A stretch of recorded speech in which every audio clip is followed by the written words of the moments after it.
welcome back to the podcast. We are live. If you are listening to this on audio, know that the Beyond Sunday School episode of the Love Well podcast happens Wednesday night, 7 o'clock. You can watch it live on my Facebook page, facebook.com/Pastor Dan Rose, or on Twitter at Daniel M. Rose. So, yeah, glad you're with us. Hey, so the best thing to do is make sure that you subscribe to Love Well, DanielMRose.com. That way, anything that I write or record gets dropped right into your inbox. And like I said before, you can follow me on Twitter and engage with me there, Daniel M. Rose. And I hope that you will do that. And let's see. Questions. Make sure you ask your questions. I will answer questions at the end.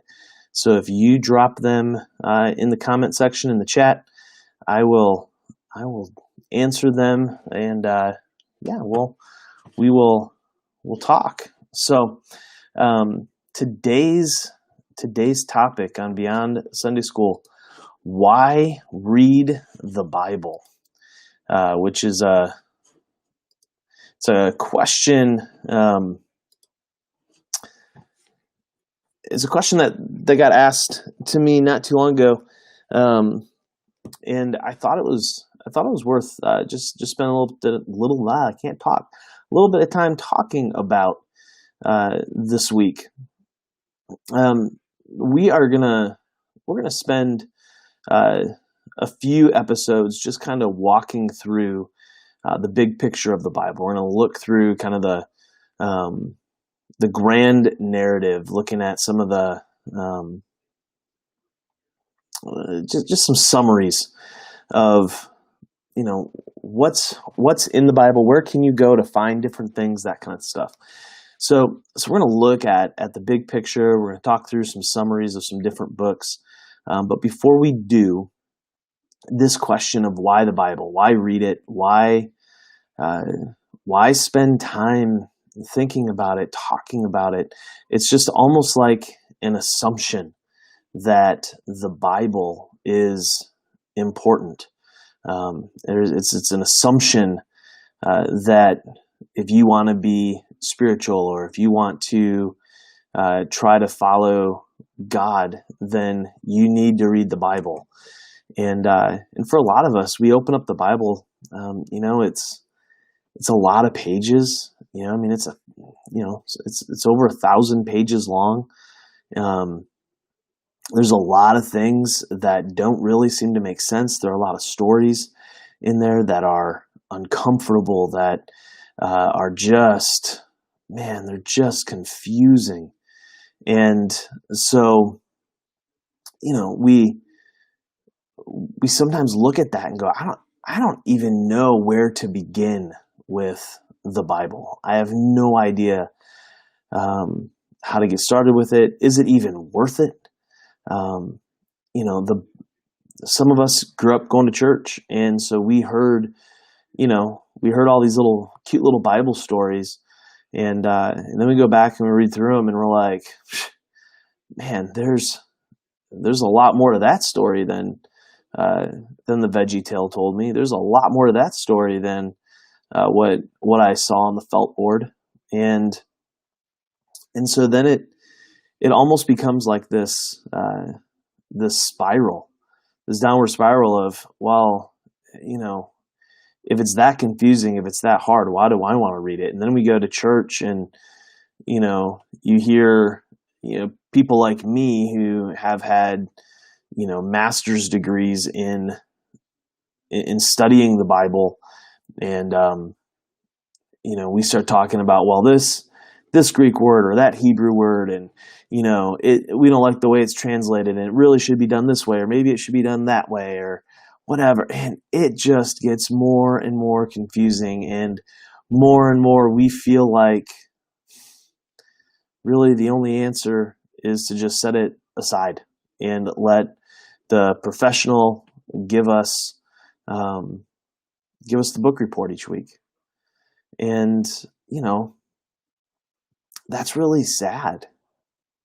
And I think that's where most of us land.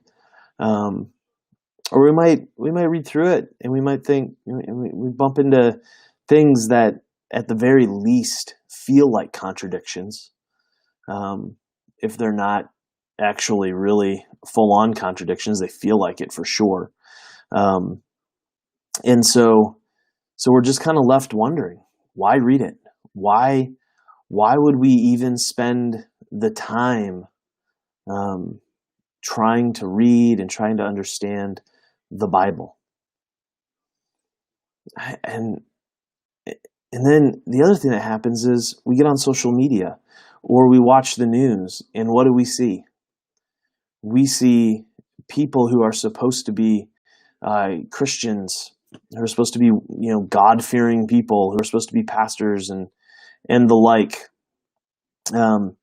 But they're out here spewing all kinds of hate and just meanness and nastiness, and we think, why do I want to read a Bible that these people are using to really just kind of be mean and nasty? That's not something that I want to associate with. So we take the Bible again and we set it on the nightstand, or we put it on the bookshelf, and we never look at it again. So there's a lot of reasons for us to not read the Bible. There's a lot of reasons to not really think twice about it.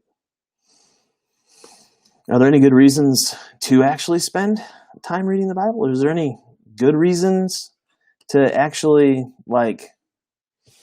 try to understand what's going on? And over the course of time, what I have come to learn, what I'm really beginning to find out, is that the best reason to read the Bible is because I want to follow Jesus. I want to learn how to love well, and I want my life to look like that. I want my life to reflect the kind of person that I see in Jesus, right? Like, we just watched this last night. We just watched a debate on television, and it was ugly and it was awful. And someone, an author that I follow and respect, he said what that debate was just a reflection of us. It's a mirror. It's a mirror of our marriages. It's a mirror of our social media. It's a mirror of our discourse. And so if that was ugly, it's because there's something ugly in us. And I think, at least for the follower of Jesus, for somebody who wants to be serious about following Christ, reading the Bible helps us to change. It changes who we are just a little bit. On Sundays before I teach, my prayer always is that we would be changed a little bit and not just learn more stuff, because I think way too many of us look at look at the Bible just to get new information. And that's not what it's about. It's not about getting new information. It's not about just trying to gain, adding something to our, it's not about adding something to I'm looking like I'm going through a cave. I'm switching locations because it's about to get chaotic in my house. So, there we go. I'm back. The Bible's not just about getting information. The Bible, for us, really, ultimately, is about us changing the reflection in the mirror. right? If we spend time in that Bible, if we spend time in that book, and more importantly, if we spend time looking at the Jesus that we find in that book,